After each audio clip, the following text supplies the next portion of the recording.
Sending this one out to my man Killer Bill. Prochaine station, Next Level.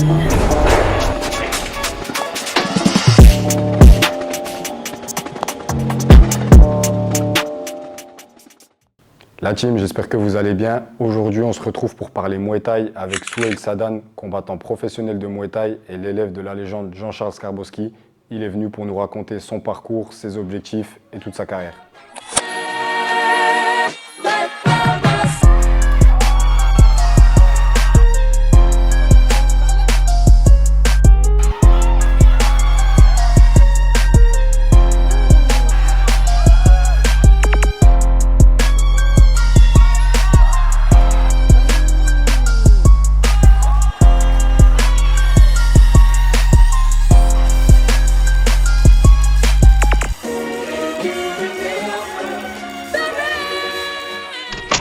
Souheil, tu vas bien? Ça va super et toi? Ça va, merci.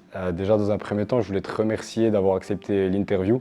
Ça me tenait à cœur d'avoir un combattant comme toi sur la chaîne parce que, comme je l'ai dit en introduction, tu fais partie des figures du Muay Thai français aujourd'hui. Tu es un combattant professionnel avec un bon niveau. Et donc, voilà, merci à toi, ça me fait plaisir de t'avoir. Je voulais déjà, dans un premier temps, pour les spectateurs qui ne te connaissent pas, que tu te présentes, que tu dises qui tu es, ton âge, et que tu donnes quelques informations à ton sujet. Tout d'abord, merci à toi de m'avoir invité, ça me fait super plaisir. Merci pour tes éloges par rapport à mon niveau. Concernant ma personne, je m'appelle Souheil Sadan, j'ai 24 ans. Ça fait maintenant 8 ans que je pratique la boxe thaï. Et j'ai toujours été, depuis mes débuts au Skarbowski Gym, comme tu l'as dit avec Jean-Charles. Et puis voilà. Et c'est venu comment le Muay Thai dans ta vie? T'as commencé comment? C'est toi, tu t'es intéressé à ça et t'as cherché un club dans les alentours ou c'est quelqu'un qui t'en a parlé? Ça s'est passé comment? Sans m'étaler sur le sujet, c'est déjà d'une part suite à un mal-être personnel. J'ai toujours été quelqu'un qui manquait de beaucoup de confiance, surtout pendant l'adolescence. J'avais des problèmes de santé, j'allais voir des spécialistes.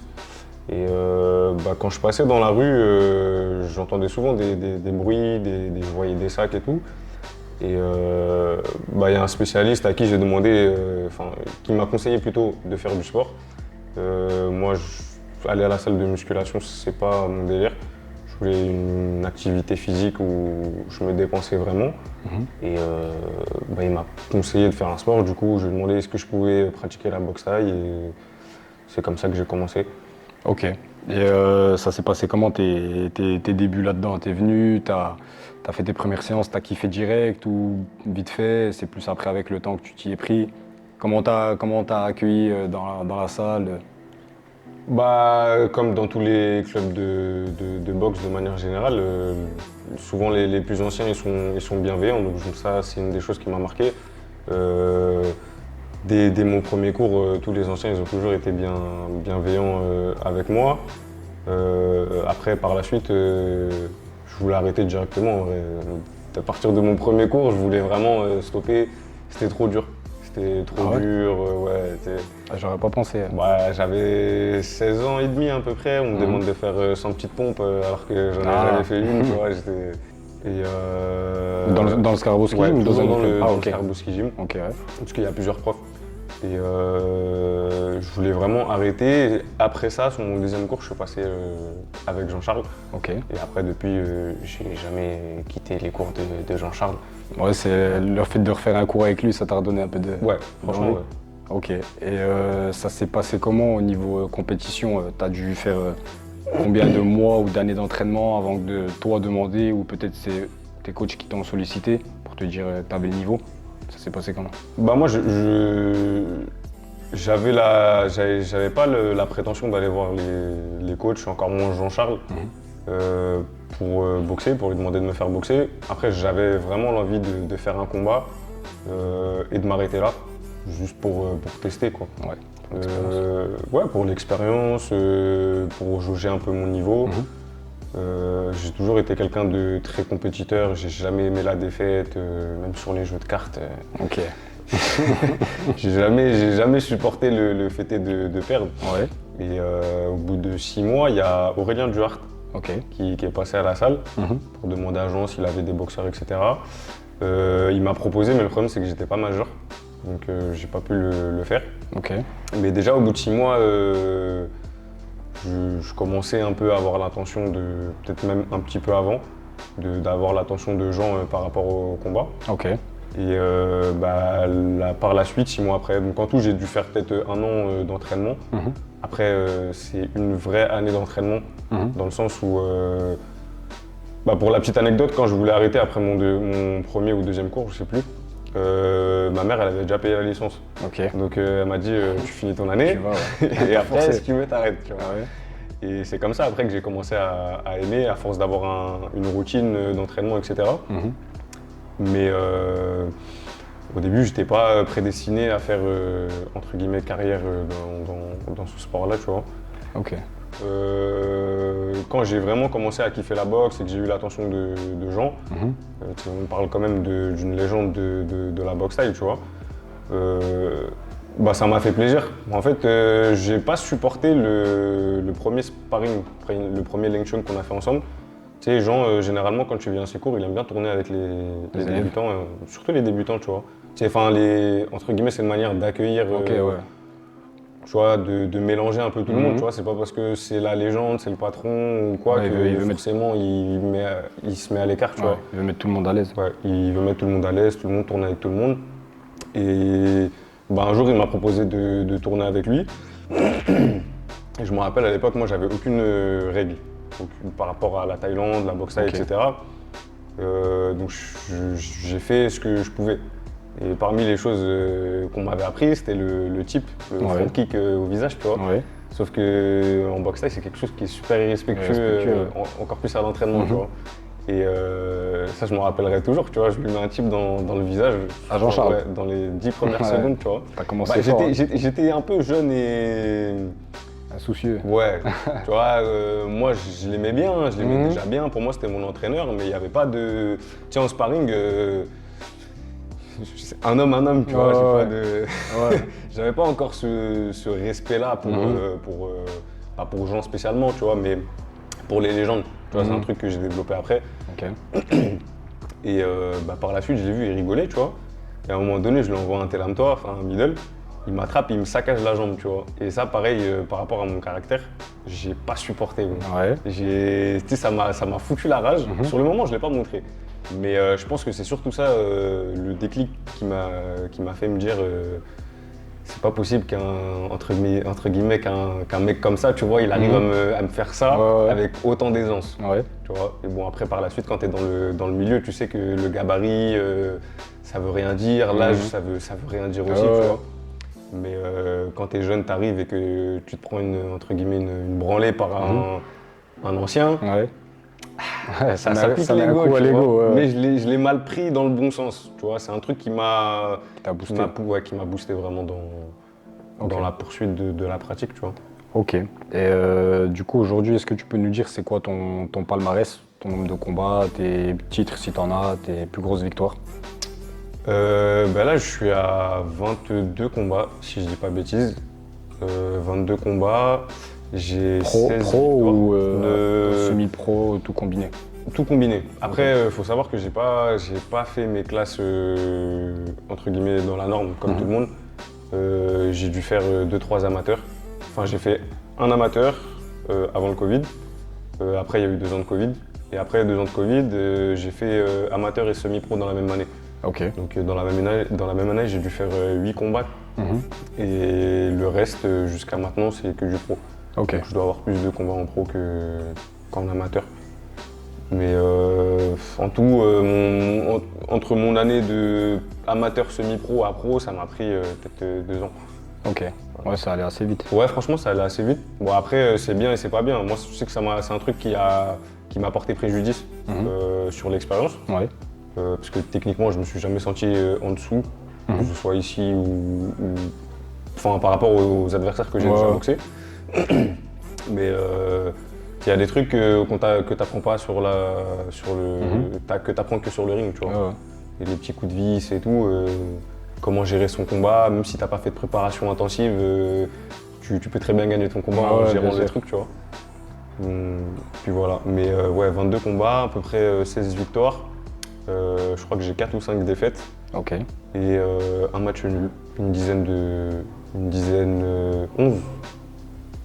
Ouais, on va dire une dizaine de KO. Ok, ouais, c'est pas mal. Ouais, c'est bien. C'est pas mal. Et la question que je vais te poser, je la pose pas et je peux pas trop la poser aux autres parce que c'est pas forcément leur cas, mais toi, tu es l'élève de Jean-Charles Skarbowski. Ouais. Je pense que c'est souvent déjà comme ça qu'on te voit, des fois même peut-être avant de dire c'est Souheil Sadan, on va dire que c'est l'élève de Jean-Charles Skarbowski. Est-ce que toi, ça te met une pression supplémentaire dans ta carrière par rapport à tes combats? Est-ce que ça te met de la pression ou est-ce que non, tu le calcules pas spécialement? Ça me met une pression, ça me mettait beaucoup de pression, surtout dans mes débuts.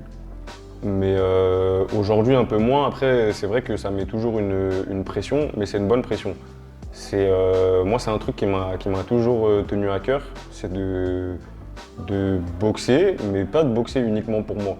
Ce que je dis à toutes les personnes qui me posent la question, c'est que moi, à titre personnel, j'ai accompli ce que je voulais accomplir, entre guillemets. J'ai encore des objectifs, mais si on parle de trucs de base, ce que je voulais faire, je l'ai déjà fait. Monter sur le ring, je l'ai fait. Boxer sans protège tibia, je l'ai fait. Passer pro, je l'ai fait. Boxer en Thaïlande, boxer en Thaï, boxer un champion du Raja. Ouais. Tout ça, c'était des micro-objectifs que je m'étais fixés sur le long terme, que j'ai fait très très vite. Donc j'ai encore des objectifs clairs, nets et précis dans ma tête, mais à titre personnel, je boxe plus pour moi. Et je boxe vraiment pour les gens qui me le rendent, que ce soit Jean, que ce soit Aume, mon entraîneur, Elric, toutes les personnes qui me soutiennent depuis le début et qui ont des attentes vis-à-vis de moi. Mais sinon, moi, à côté de ça, il y a longtemps que j'aurais arrêté, tu vois. Ouais. Mais, C'est pour les rendre fiers. ouais. Et Pour rendre c'est fiers vraiment tes cette attache au blason, tu vois, au club. C'est un club qui a quand même une histoire, Ouais. où tous les profs, ou en tout cas la majorité, sont des champions. Même ceux qui ne le sont pas, c'est quand même des champions, tu vois, honnêtement. En termes de niveau, ça s'en approche ou ça l'est déjà. Et c'est pour eux, tu vois. Toutes ces personnes-là qui m'ont aidé à leur manière, que ce soit sur un détail, sur un conseil, etc. Je trouve que c'est quelque chose qui se perd beaucoup aujourd'hui. Il y a beaucoup de boxeurs qui font des allers-retours entre un club et l'autre, qui changent de club parce qu'ils ont perdu un combat, tu vois. Et c'est une phrase justement que Jean m'avait dit à l'époque, tu vois, c'est que un club, un entraîneur qui t'a fait gagner un combat, il n'y a pas de raison qu'il t'en fasse pas gagner 10, il n'y a pas de raison qu'il te fasse pas gagner ceinture de championnat de France ou champion du monde, tu vois. Donc non, moi c'est vraiment pour l'amour du club, tu vois. Okay. Comme au foot, tu vois, il y a plein de stars, ils ont le potentiel. Bon, après, il n'y a pas vraiment ce truc de transfert-là en boxe taille, tu vois, mais ils ont le potentiel, je sais pas moi, d'aller jouer au Real, mais ils vont rester jouer à United alors que c'est catastrophique, tu vois. Mais ils aiment le club, tu vois. Okay. Et non, moi, c'est pour l'amour du club, pour rendre tout cet investissement qu'on m'a donné. Et puis voilà, pour rendre fiers mes proches, rendre fiers ma famille, rendre fiers les gens qui m'ont aidé, tu vois, parce que c'est un sport, mine de rien, c'est un sport dit,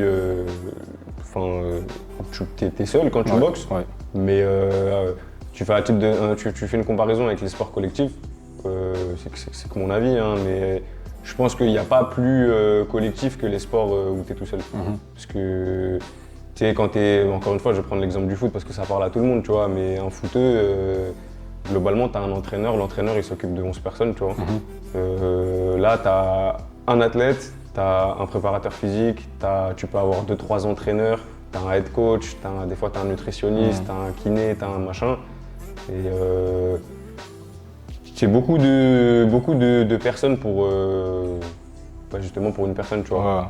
Mais non, pour répondre à ta question, c'est une bonne pression. Honnêtement, c'est une bonne pression. Et à côté de ça, ouais, c'est une fierté. Bah oui, c'est une fierté. Il y a tellement de champions qui sont passés ici.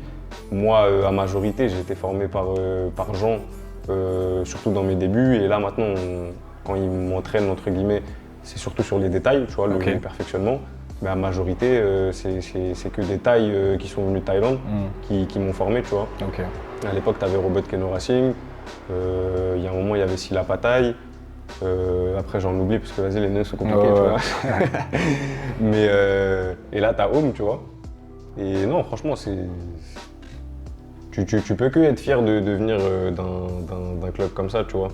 C'est une immense fierté.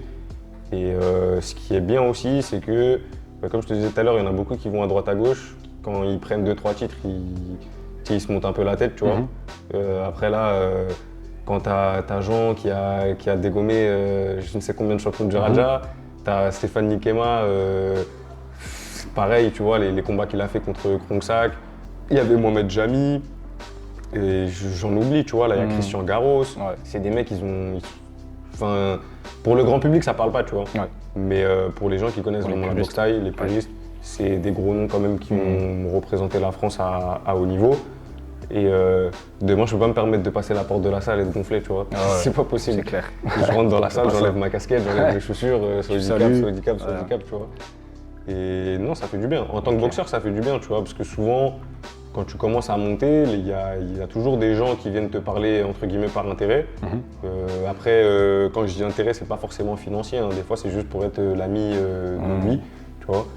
Et ça fait du bien, tu vois, de pouvoir te dire que, bah, vas-y, mon entraîneur, il est plus connu que moi, il touche mieux sa vie que moi. S'il se met autant à fond sur moi, c'est qu'il a rien à gratter, lui, Ouais, tu vois. ouais, bien sûr. Donc tu sais que c'est fait vraiment par amour du sport et de ta personne. Donc c'est des conditions de travail, entre guillemets, qui sont bénéfiques. Ok. Maintenant, si on parle de combat, de pur combat, toi, tu qualifierais comment ton style de combat? Même si moi, j'ai déjà mon idée, enfin, c'est pas vrai, j'ai déjà mon idée, mais je peux déjà dire ce que je pense de ton style, mais toi, tu te qualifierais comment? Technicien, Après, bagarreur. je pense que j'ai eu plusieurs styles. Je m'identifie pas forcément à un style en particulier. Moi, j'ai toujours aimé l'adaptation. Même quand je m'entraîne jusqu'à aujourd'hui, je sais que j'ai mes qualités, mais je les travaille pas forcément, tu vois. Enfin, je les travaille, mais Ouais. c'est pas ce que je vais travailler en priorité. Ok. Donc, je suis quelqu'un sur le ring qui m'adapte beaucoup. J'ai une tendance à plus aimer reculer et travailler avec mes jambes, de plus en plus avec mes coudes aussi. Mais je sais que à tout moment, je peux mettre KO, tu vois. Ok. Genre, T'as confiance à ta ouais, force de frappe. j'ai confiance en mon punch, parce que bah, par le passé, ça a beaucoup marché, tu vois. Mais je pense que, si je peux dire ça comme ça, je pense que je suis un fimeux, mais avec un ascendant de Moïmat, tu vois. Ok. Je peux faire de la marche avant, j'aime pas ça, hein, mais je peux faire de la marche avant. Je suis plus à l'aise dans la marche arrière que la marche avant. J'aime beaucoup les jambes, mais si on m'oblige à taper, je vais taper, tu vois. Ok. Je préférerais je préférerais, c'est un grand mot. Moi, j'aime bien m'amuser quand je boxe, tu vois. J'aime bien prendre du plaisir, victoire, défaite, ou je m'en fous un petit peu. Ouais. J'aime bien prendre du plaisir. Dans ma tête, je me dis, vas-y, on va y aller au pointage. Après, si je vois que mon adversaire, il commence à faire comment on appelle ça, des trucs de PlayStation, voilà, si je peux mettre KO, je mets KO, tu vois. C'est pas la stratégie que tu as adoptée. Au Sanam? Ouais. Non. Là, tu Enfin, étais plus en mode. J'étais sur de la marche avant parce bouquin. que, ben, encore une fois, tu vois, c'est là où je dis que je m'adapte. Les gauchers en France et dans le monde, généralement, c'est pas des mecs qui avancent beaucoup, tu vois. Ok. Ils reculent, les gauchers tapent beaucoup plus fort que les droitiers, ça c'est connu, reconnu. Ton foie il est à droite, si tu commences à tout le temps le laisser avancer, c'est bien s'ancrer dans le sol et te mettre ta jambe arrière à chaque fois, tu passes pas de round, tu vois. Ouais. Donc quand tu tapes et que tu es sur le reculon, tu tapes moins fort. Tu Ouais. marques quand même ton point, mais tu marques moins fort. Et pareil sur l'anglaise, tu vois, si tu veux développer de la force sur l'anglaise, tu es obligé d'avancer. Ça marche aussi en reculant, mais ça marche moins bien, tu vois. Ok. C'est pour ça qu'à un moment donné, il m'a mis un high kick. Je l'ai pris pleine boire, Ouais. mais ça n'a pas marché. Ok. Il aurait fait la même chose en avançant, je pense que je serais tombé. Mais là, en reculant, c'est pas possible. Tu perds Ok. trop de force. Face à des gauchers, généralement, quand tu es droitier, tu es obligé d'avancer, tu vois. Ouais, donc en fait, tu adaptes ton style en fonction des Ouais, adversaires franchement, ouais. que tu vas avoir. Ok.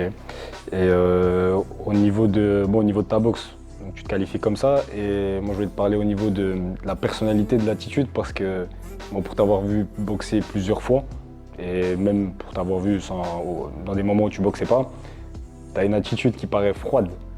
Et Ouais, t'as une attitude qui paraît froide. Et au final, les combats que j'ai pu voir de toi aussi, il y avait aussi un petit peu cette attitude-là sur le ring qui s'est retranscrite. Et est-ce que tu es comme ça, enfin, est-ce que c'est ta personnalité dans la vie de tous les jours? Est-ce que tu te donnes ou tu te donnes un rôle ou alors tu te forces à paraître d'une certaine manière pour te préparer au combat? Bah, franchement, ça me fait tout ça. plaisir que tu me poses cette question-là, parce que même à la salle, il y en a beaucoup qui pensent la même chose, tu vois. Que t'es quelqu'un de froid? Ouais. Je me suis jamais considéré comme quelqu'un de froid, tu vois. Mhm. Je pense que tout à l'heure, je te disais que j'ai commencé la boxe par rapport à un mallette. Je pense que c'est plus un mécanisme de défense. Ouais. Maintenant, il y a des gens qui vont faire entre guillemets, pas la part des choses, tu vois, mais il y a des gens qui vont faire l'effort de venir vers toi. Mhm. Il y a des gens qui vont pas le faire. Ok. Et il y a des gens qui vont le faire sur le tard, tu vois. Ok. Et c'est pour ça, ça me fait rigoler que tu me dises ça, parce que, tu sais, des fois, je vais remplacer des profs, tu vois, pour donner un coup de main, et il y a des gens, ça fait 8 ans que je suis à la salle, ça fait 8 ans qu'ils sont à la salle, Mhm. on n'a jamais parlé ensemble, gros. Ok. Ou sinon, c'était que bonjour, bonjour, tu vois. Ouais, ouais. Et quand ils ont fait la démarche de venir me parler, les trois quarts, bon après il y en a toujours, bon on s'aime pas, hein, c'est comme ça, Ouais, ouais. mais les trois quarts ils viennent me voir et ils me disent ouais, Finalement, t'es cool. Bah, ouais, finalement t'es gentil, tu vois. Mhm. Mais après le problème c'est que moi déjà de base je suis comme ça. Maintenant il y a aussi cet aspect-là qu'il faut prendre en compte, c'est que c'est mon travail, tu vois. Mhm. T'es pas La- ici pour blaguer. ouais, la plupart des gens, quand ils viennent à la salle, font leur cours, ils rigolent, after work, tu sais, ils sont en détente. Moi, je suis en train de transpirer, frérot, je me tape des 10 rounds de sac, 10 rounds de PAO et compagnie. Ouais. Tu sais, déjà, je suis dans un mood où je suis pas forcément ouvert à la conversation. Ouais. Ensuite, certes, il y a mon caractère qui est comme ça, ça, je peux pas le changer. Mhm. Mais Et idem sur les combats en fait. C'est ton travail. ouais, donc c'est t'es ça, pas là tu pour, vois, c'est que je peux pas. En fait, ce qu'ils comprennent pas, c'est que je peux pas m'arrêter à chaque fois et dire bonjour à 25 personnes. Mhm. Il y en a, ils vont dire que je suis prétentieux, il y en a, ils vont dire que je suis hautain. Non, tu vois. Mhm. C'est juste, moi, ça me déconcentre. Je suis en train de taper, si à chaque fois je m'arrête, je dis bonjour et après je reprends, alors que c'était sur une bonne lancée sur un ouais. truc, ça me déconcentre, tu vois. Et sur le long terme, c'est pas bénéfique. Mais généralement, quand tu boxes, tu comprends ce que je dis, tu vois. Mais quand tu t'es pas trop dans ce monde-là, c'est vrai que moi, de l'extérieur, ou même quand je commençais la boxe, je le voyais comme ça aussi, tu vois. Je dis, ouais, ça y est, lui, il a fait un combat, il croit il est chaud, tu vois. Ouais. Alors que, en vrai, c'est juste le mec qui fait son taf, tu vois. Mais sinon, moi, après, dans la vie de tous les jours, je suis comme ça. Hein. Je suis pas spécialement timide, mais j'ai toujours été froid, faux calme, tu vois. Quand tu me connais, tu sais que je suis un mec cool. Ouais. Mais Faut passer cette barrière-là déjà. ouais, De discuter avec toi. Moi, en tout cas, personnellement, je fais rarement l'effort de le faire. Ouais. Mais les gens qui le font, après, généralement, Ils sont pas c'est déçus. gentil, tu vois. Après, sur le ring, c'est autre chose. Sur le ring, tu sais, t'as de la pression, t'as du stress. Moi, au début, je paniquais de ouf. Déjà, moi, je suis quelqu'un au quotidien très anxieux, tu vois. Très anxieux, stressé, angoissé. Et je sais que la boxe, ça m'a beaucoup aidé. Mais quand t'arrives et que tu te dis, je vais me battre avec un mec, c'est encore autre chose, tu vois. Et c'était justement le robot de Keno Racing à l'époque qui m'avait donné ce conseil-là. C'était pour ceux qui connaissent, c'est un mec, il a les yeux tout le temps. Déjà, c'est un Asiate, tu vois, donc il a les yeux un peu fermés Ouais. et il est super nonchalant. Tu vois, tu le vois monter sur le ring, il est là, des fois il baille et tout, et c'est lui qui m'avait donné ce conseil-là, tu vois. En tant que boxeur, tu peux pas te permettre de montrer tes émotions. Et lui, il me disait, en gros, quand tu montes sur le ring, arrive fatigué, tu vois. Ouais. Et moi, au début, je comprenais pas, donc je me couchais tard et j'arrivais vraiment fatigué. Donc quand je montais sur le ring, je faisais que de bailler. Et bon, après, aujourd'hui, je me suis professionnalisé, donc ça a changé. Ok. J'arrive en forme, mais j'ai toujours ce réflexe-là de je vais bailler pour faire semblant que j'ai pas de pression, tu vois. Genre, je m'en fous, je suis là, tranquille. C'est ça aussi qui te donne cette attitude un peu nonchalante et Oui, bah oui, poker froid, face, un peu, t'es ouais. obligé. Ok. T'es obligé. Si t'arrives sur le ring et que t'es en train de trembler des genoux, Ouais, c'est sûr, ça va pas aller. Et si on parle de ta place en France dans ta catégorie, parce que Non, moi je vais rien faire du tout, je vais citer personne, mais c'est juste pour savoir toi, parce que voilà, forcément ceux qui suivent, ils savent qu'aujourd'hui tu es en train de monter, tu es en train de te rapprocher des plus grosses têtes de la catégorie. Toi tu le vois aussi comme ça ou non, tu regardes même pas, tu calcules pas, juste au combat. Je l'entends de plus en plus. Ça me fait plaisir, tu vois, c'est que c'est, entre guillemets, c'est là où je me dis, il y a de l'engouement. Ça me permet d'être confiant aussi par rapport à mes prochaines échéances. Maintenant, comme je t'ai dit tout à l'heure, je ne peux pas me permettre de prendre la grosse tête quand mes entraîneurs ils ont des noms pareils. Donc je prends en compte, ça rentre dans une oreille et ça fait plaisir, tu vois. Mais je suis très très loin de mes objectifs personnels. Ok. Et à vrai dire, être numéro 1 en France, ça n'a jamais été mon objectif premier. Après, j'ai déjà boxé des adversaires super forts en France, tu vois. C'est un vivier de combattants exceptionnels, tu vois. Mais si là, tout de suite, avec du recul, je te réponds, je pense que oui. Je pense que, honnêtement, en tout cas à l'heure actuelle, hein, je pense que je suis numéro 1. Maintenant, encore une fois, on est dans un sport où tout peut changer du jour au lendemain, tu vois. Donc c'est pas un truc qui va me faire monter la grosse tête. Ok. C'est pas quelque chose qui me remplit les poches plus que d'habitude. Oui. Ça m'a pas apporté de sponsor en plus. Donc ça me fait plaisir. Comment on appelle ça? Tu sais, des fois on te remet des trucs, mais c'est à titre honorifique. Ok. Voilà. Ouais. Ça me fait plaisir, mais je me prends pas la tête. Franchement, c'est Ok. pas ça qui va me.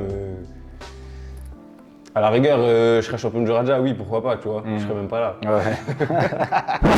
C'est donc ça, avec la célébrité, il n'y aura plus moyen de te parler alors. Non, je rigole. Mais non, tu vois, j'ai même pas fait les championnats de France, tu vois. Quand tu dis tu te vois comme le meilleur de ta catégorie, tu parles de la nouvelle génération, entre guillemets, on va dire. Ah oui, de la nouvelle génération. Tu inclus aussi même ceux qui sont plus Non, de la anciens, nouvelle plus- génération. Après, t'as vu, si on parle uniquement des 71, je pense que je suis le meilleur. Ok. Pour nouvelle, ancienne, je pense que je suis le meilleur. Nouvelle, ancienne. Voilà. Ok. Après, si on parle des catégories intermédiaires, des catégories à l'échelle internationale, des 72 kg 5 et compagnie, Ah, c'est encore autre chose, tu ok. vois. Ok. On arrive sur la fin de l'interview. La question que je voulais te poser, c'était toi, c'est quoi tes objectifs à court terme, à moyen terme, à long terme? Tu te vois où dans quelques années? Qu'est-ce que tu aimerais. Tu veux me causer des problèmes? Non, je t'ai dit, il n'y a pas besoin de citer qui que ce soit, juste tes objectifs. Pas forcément, t'as pas forcément besoin de dire que tu veux boxer un tel ou un tel, mais est-ce qu'il y a des titres en particulier que tu voudrais acquérir? Tu te vois encore faire ça dans 5 ans, dans 10 ans? Est-ce que tu te vois encore en France ou en Thaïlande? Tu vois comment l'avenir pour toi dans ta carrière? Bah là, à l'heure actuelle, je me concentre surtout sur les prochaines échéances que j'ai en France. Je boxe des adversaires qui sont de plus en plus forts. Maintenant, si on parle de court moyen terme, on va dire ça comme ça, j'aimerais bien boxer 2-3 anciens, tu vois, qui... Tu vas donner des noms ou... Tu sais qui c'est? Tu vas donner des noms ou... Bah après, c'est pas vraiment des anciens, tu vois. C'est qu'il y en a deux, pour moi, qui sont en fin de carrière. Plus proche de la fin que du qui sont début. plus proche de la fin que du début. Mhm. Il y en a un autre qui est... c'est un ancien par rapport à moi, mais il n'est pas du tout en fin de carrière, tu vois. Ok. Au contraire, il est encore en train de performer, mais Mhm. il est passé dans une autre, entre guillemets, une autre sphère, si je peux dire ça comme ça. Ouais. Donc ça, je pense pas que ça se fera par rapport à lui. Mais tu sais, reprendre ce petit truc-là qu'il y avait avant le Covid de passage de flambeau, tu vois, Ok. entre ancienne et nouvelle génération. Même si je sais que pour des raisons financières, des raisons de palmarès, etc., je pense pas que ça se fera, tu vois. Mais je trouve que c'est dommage qu'on ait perdu ce truc-là de bah, je suis en fin de carrière. C'est pas forcément des combats qu'on te donne, parce que c'est des mecs qui sont super techniques, etc. On est plus avantageux en tant que jeune, Ouais. mais ça reste des adversaires qui sont super forts, tu vois. Donc je pense que c'est intéressant pour tout le monde, pour le public, pour l'évolution de la boxe, pour moi à titre personnel et pour le boxeur concerné, tu vois, parce que ça C'est peut clair. lui redonner un second souffle aussi, tu vois. Tu bats une tête qui est en train de monter, ça peut te repropulser. Ouais. Voilà. Et après, sinon, partir en Thaïlande, j'aimerais bien faire un long moment en Thaïlande, au moins 1 an, tu vois. Je pense 6 mois, 1 an. J'ai pas mal de contacts par rapport à Jean et par rapport à mes stages que j'ai déjà fait là-bas. Donc continuer sur la lancée que j'avais que ce soit au Raja ou Ouais. peut-être au Lumpini. Acquérir de l'expérience. Ouais, continuer d'acquérir de l'expérience. Et après, par la suite, le but ultime, entre guillemets, c'est la ceinture du Raja. Hein. Ouais. Après, Toi, t'es plus focus Raja, RWS que One en tout cas. bah après, encore une fois, tu vois, c'est compliqué. C'est compliqué, c'est une question de... Ça dépendra du contexte. Ouais, ça dépend du contexte, tu vois. Il y a ce que t'aimes et il y a ce que... Ce qu'on te là, propose. voilà, ce qu'on te propose. Et là où tu as le plus de chances de réussir, tu vois. Mhm. Et que moi, ce que j'aime et ce que j'aimerais, c'est de boxer au Raja ou RWS. Maintenant, si on se fie au punch et à entre guillemets, la boxe que tu acquiers en France, c'est plus intéressant côté Lumpini. Mhm. Tout dépend. Tout dépend Ok. du moment. Après, moi, je suis ouvert à tout. Hein, tu sais, tant que je boxe, mon but, c'est d'acquérir le plus de combats possible. De pas avoir de regrets, tu vois. Ouais. Et après, est-ce que je serai là encore dans 5 ans, dans 10 ans est-ce que je serai encore là demain? C'est ça la question, tu vois. Dieu seul sait.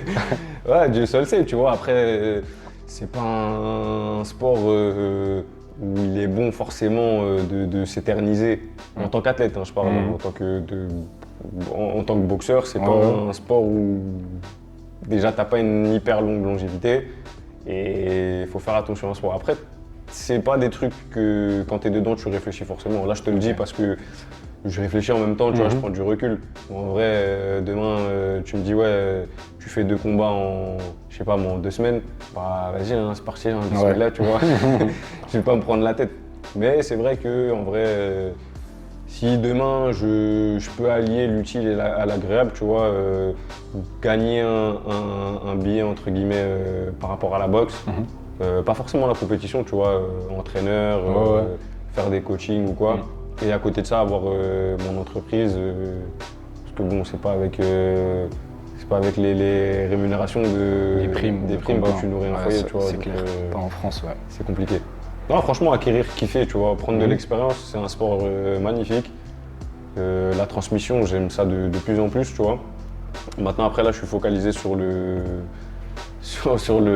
l'entraînement. Mais on verra ce que la suite nous réserve. Ok. Et on en reparlera dans une autre interview. Avec Quand j'aurai la plaisir. ceinture de Raja. Avec plaisir. En tout cas, là, on arrive sur la fin de l'interview par rapport à ta carrière, tout ça. On va juste pour finir faire un petit, comme une petite sorte de jeu entre guillemets où c'est des questions éclairs. Je te pose une question, tac, on répond, on passe à la suite. Et puis après, on s'arrêtera là si c'est bon pour toi. Vas-y. S'il y a un gars avec qui tu aimerais t'entraîner, c'est un gars qui boxe peut-être actuellement, qui boxait potentiellement avant, en taille, en ce que tu veux, un gars avec qui tu aimerais bien boxer, Yad t'entraîner. Yadvisha. Il y a déjà. Tu l'as jamais fait? Non. Ok. Si tu faisais pas de Muay Thai, tu ferais quel sport? En compétition, par exemple. Ah, c'est dur. C'est dur, gros. Je pense que je ferai pas de sport. J'aime pas le sport. C'est vrai? Pas d'autres sports de combat? Non. Ok. Si tu dois choisir une musique d'entrée, une seule. Disco Maghreb de DJ Snake. Ok. Mais t'es rentré dessus. Ok. À part le Muay Thai et le sport, c'est quoi ta passion? Les jeux vidéo, hein. Ah ouais? Ouais. T'es un gamer? La Play. Ok. Bientôt sur Twitch. Ton coup préféré? Coup de coude. Coup de coude rentrant, direct.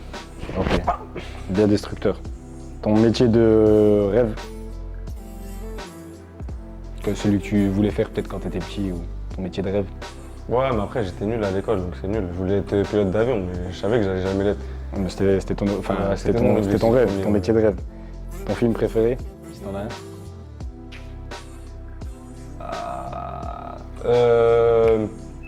Comment il s'appelle avec Omar Sy là? Intouchable? Intouchable. Ok. T'as un sentiment. Ouais, j'ai déjà pleuré devant. Bête Ah de ouais. film. Eh, tu donnes des Bête de film. Ouais, c'est pas news grave, là. De toute façon, le ring c'est différent. Tu donnes des news là. Et ton plat préféré? Mon plat préféré, le khia. Je suis Ah tunisien. ouais, Bah oui, tunisien. le khia. Bon ben, on mettra peut-être une photo pour ceux qui connaissent pas parce que mais ils vont trouver ça bizarre. Mais... Samsung 95. Ok, eh ben, écoute, déjà pour les spectateurs, on va mettre son profil, ses réseaux sociaux sur la vidéo, en bas de la vidéo. N'hésitez pas à aller le suivre et lui donner de la force parce que vraiment, c'est un combattant qui a du potentiel. Merci. C'est un combattant très très bon et je pense qu'on n'a pas fini d'entendre parler de lui. Et en tout cas, je te remercie encore une fois pour avoir accepté. Je te souhaite le meilleur pour la suite et peut-être qu'on se reverra dans dans une future vidéo, un futur format. J'espère, hein. Avec la ceinture de Raja.